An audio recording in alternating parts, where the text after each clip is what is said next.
জামিন, অব্যাহতি, খালাস এই তিনটি অতি পরিচিত শব্দ, কিন্তু আমরা অনেকেই জানি না জামিন, অব্যাহতি এবং খালাসের মানে কি। তো বন্ধুরা, জামিন, অব্যাহতি, খালাস এর মানে এবং কোন পর্যায়ে একজন ব্যক্তিকে জামিন বা অব্যাহতি বা খালাস প্রদান করা হয় সেই সম্পর্কে জানতে হলে দেখতে হবে পুরো ভিডিওটি। আশা করি বন্ধুরা আপনাদের এই ভিডিওটি অনেক ভালো লাগবে।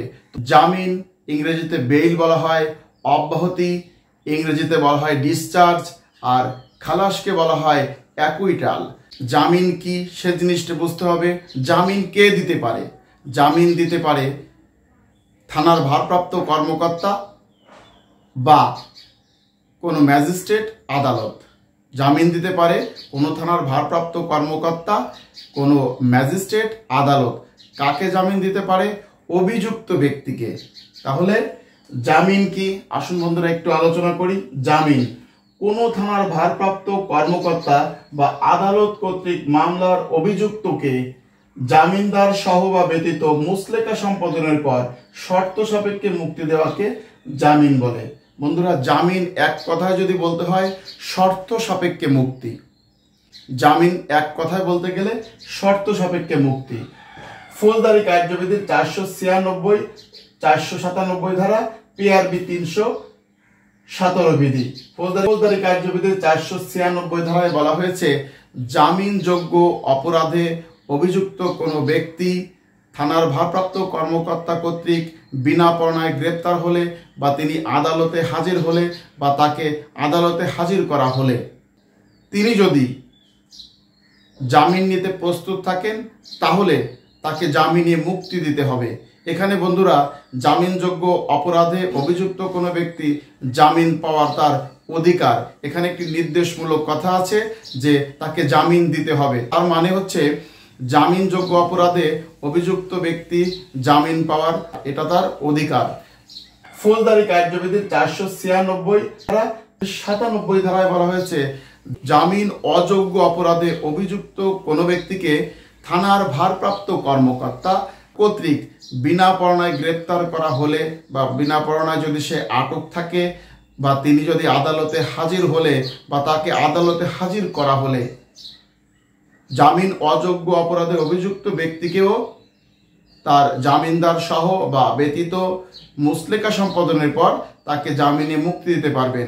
কিন্তু জামিন অযোগ্য অপরাধে অভিযুক্ত ব্যক্তি মৃত্যুদণ্ড বা যাবজ্জীবন কারাদণ্ডের দণ্ডনীয় কোনো অপরাধ করেছে বলে যুক্তিসঙ্গতভাবে যদি মনে হয় তাহলে কিন্তু তাকে জামিন দেওয়া যাবে না। ফৌজদারি কার্যবিধির 497 ধারায় সে কথা বলা হয়েছে।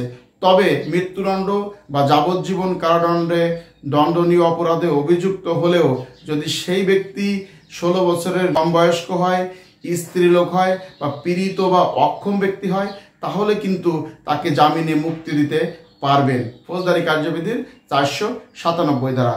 বন্ধুরা, আর একটু আলোচনা করি। জামিন কিন্তু 3 প্রকার। জামিন 3 প্রকার।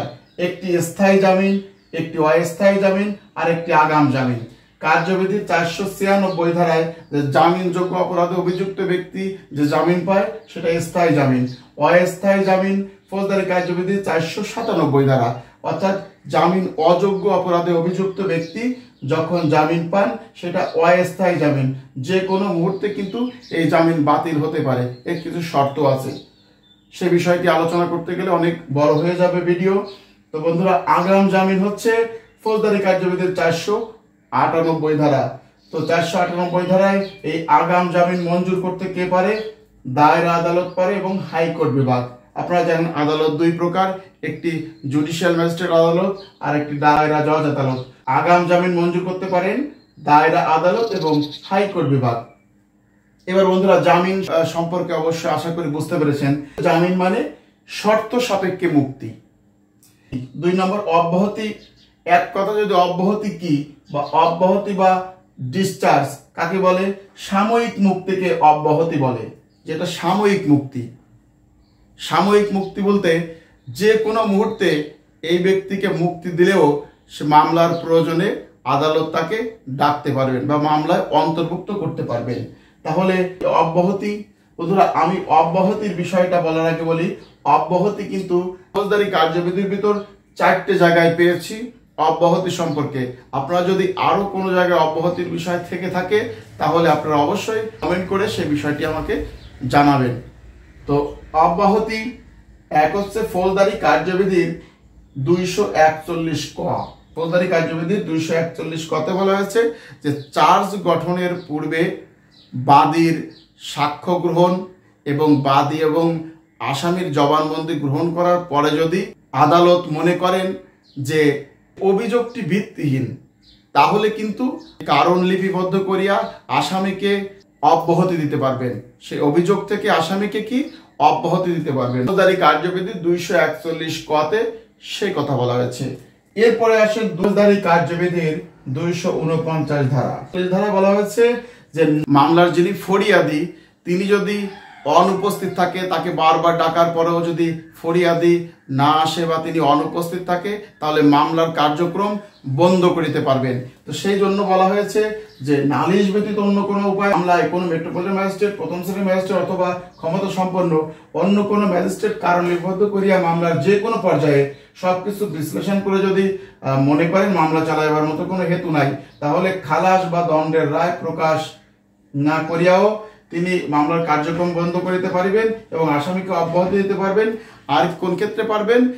বাদী যদি অনুপস্থিত থাকে বা বাদী যদি হাজির না হয়, সেই ক্ষেত্রেও কিন্তু খালাস বা দণ্ডের রায় প্রকাশ না করিয়াই মামলার কার্যক্রম বন্ধ করে দিতে পারবেন এবং এই আসামিকে অব্যাহতি দিতে পারবেন। এই কথা বলা হয়েছে ফৌজদারি কার্যবিধির 249 ধারা। দায়রা আদালত কর্তৃক যদি এই বিষয়টি বিচার হয়, তাহলে ফৌজদারি কার্যবিধির 265 গ ধারা। ফৌজদারি কার্যবিধির 265 গতে বলা হয়েছে মামলার নথি এবং সাক্ষ্য প্রমাণ এবং সরকার পক্ষের বক্তব্য শ্রবণ করার পর আদালত যদি মনে করেন আসামির বিরুদ্ধে মামলা চালাইবার মতো কোনো হেতু নাই, তাহলে কারণ লিপিবদ্ধ করিয়া তিনি আসামিকে মামলার দায় হতে অব্যাহতি দিতে পারবেন। ফৌজদারি কার্যবিধির 265 গ ধারা সে কথা বলা হয়েছে। তাহলে বন্ধুরা আশা করি আপনারা বুঝতে পারছেন। এবং আরেকটি কথা বলি, আরেকটি অব্যাহতি আছে ফৌজদারি কার্যবিধির 494 ধারা। এই 494 ধারা বলা হয়েছে পাবলিক প্রসিকিউটর বা পিপি মামলার রায় ঘোষণার পূর্বে আদালতের অনুমতি নিয়া যদি এক বা একাধিক অপরাধ সম্পর্কে তিনি মামলা প্রত্যাহার করে নেন, তাহলে চার্জ গঠনের পূর্বে যদি এই মামলাটি প্রত্যাহার করেন, তাহলে আসামিকে মামলার দায় হতে অব্যাহতি দিতে পারবেন আদালত। আর যদি চার্জ গঠনের পরে হয়, তাহলে কিন্তু বন্ধুরা খালাস প্রদান করতে পারেন। সে কথা বলা হয়েছে ফৌজদারি কার্যবিধির 494 ধারা। ফৌজদারি কার্যবিধির 494 ধারা। পিপি যদি চার্জ গঠনের পূর্বে মামলা প্রত্যাহার করেন আদালতের অনুমতি নিয়ে, তাহলে কিন্তু অভিযুক্তদের এক বা একাধিক অপরাধ সম্পর্কে অব্যাহতি দিতে পারবেন আদালত। সে কথা বলা আছে। তাহলে বন্ধুরা আশা করি অব্যাহতি কি এই বিষয়টি বুঝতে পেরেছেন। এবার আসুন আলোচনা করি খালাস। এক কথায় খালাস কি? সাক্ষী সাক্ষ্য উপস্থাপনের পর বাদী ও আসামির জবানবন্দি গ্রহণ করিয়া নির্দোষ বলিয়া সাব্যস্ত হলে আদেশ লিপিবদ্ধ করিয়া আদালত আসামিকে খালাস প্রদান করেন। ফৌজদারি কার্যবিধিতে আমি খালাস পেয়েছি 6টি ক্ষেত্রে। এর থেকে অন্য কোথাও যদি খালাস সম্পর্কে বলা হয়ে থাকে অবশ্যই কমেন্টের মাধ্যমে জানাবেন। ফৌজদারি কার্যবিধির 245 ক্লোজ 1 বলা হয়েছে যুক্তিতর্ক, সাক্ষী সাক্ষ্য, বাদী এবং আসামির জবানবন্দি গ্রহণ করার পর যদি আসামি নির্দোষ বলে মনে হয়, আদালত কিন্তু কারণ লিপিবদ্ধ করিয়া আসামিকে খালাস প্রদান করেন। ফৌজদারি কার্যবিধি 245 ক্লোজ 1 ধারা। 247 কিন্তু খালাস দেওয়া যায় কোন ক্ষেত্রে? ফরিয়াদির অনুপস্থিত। যিনি মামলার ফরিয়াদি বা বাদী, তিনি যদি তাকে বারবার সমন দেওয়ার সত্ত্বেও তিনি যদি আদালতে হাজির না থাকেন, অভিযুক্ত আদালতে হাজির আছে, নির্দিষ্ট যে তারিখে বাদীকে হাজির থাকার কথা সেই তারিখে তিনি হাজির হলেন না, এবং বাদীকে যদি বারবার সমন দেওয়ার সত্ত্বেও সেই মামলার নির্দিষ্ট তারিখে যদি হাজির না হয়, তাহলে এইরূপ বারবার করলে কিন্তু আদালত এইভাবে বিবেচনা করতে পারেন যে যেহেতু একটি মামলা করার পরে আপনি যদি ভিকটিম আপনাকে তো সেই আদালতে গিয়েই কিন্তু বিচারটা চাইতে হবে বা পেতে হবে। আপনি মামলা করে চুপ করে থাকলেন তাহলে তো হবে না। এই ক্ষেত্রে যদি আসামিকে সমন দেওয়ার পরেও আদালত যদি মনে করেন তাকে যথাযথভাবে বারবার সমন দেওয়ার সত্ত্বেও সে আদালতে হাজির হচ্ছে না, সেই ক্ষেত্রে আদালত কিন্তু কারণ লিপিবদ্ধ করিয়া আসামিকে খালাস প্রদান করতে পারেন। আরেকটি খালাসের কথা বলা হয়েছে ফৌজদারি কার্যবিধির 248 ধারা, নালিশ প্রত্যাহার। যদি মামলার বিচারের রায় পূর্বের যে কোনো সময় ফরিয়াদি বা বাদী যদি নালিশটি প্রত্যাহার করিতে চান এবং আদালতকে যদি সন্তুষ্ট করিতে পারেন যে তার নালিশটি প্রত্যাহারের জন্য যথেষ্ট পরিমাণে যুক্তিসঙ্গত কারণ রয়েছে, তাহলে কিন্তু আদালত সেই নালিশটি প্রত্যাহারের অনুমতি দিবেন এবং অভিযুক্তদের খালাস প্রদান করতে পারেন। ফৌজদারি কার্যবিধির 248 ধারা নালিশ প্রত্যাহারের বিষয়ে বলা হয়েছে।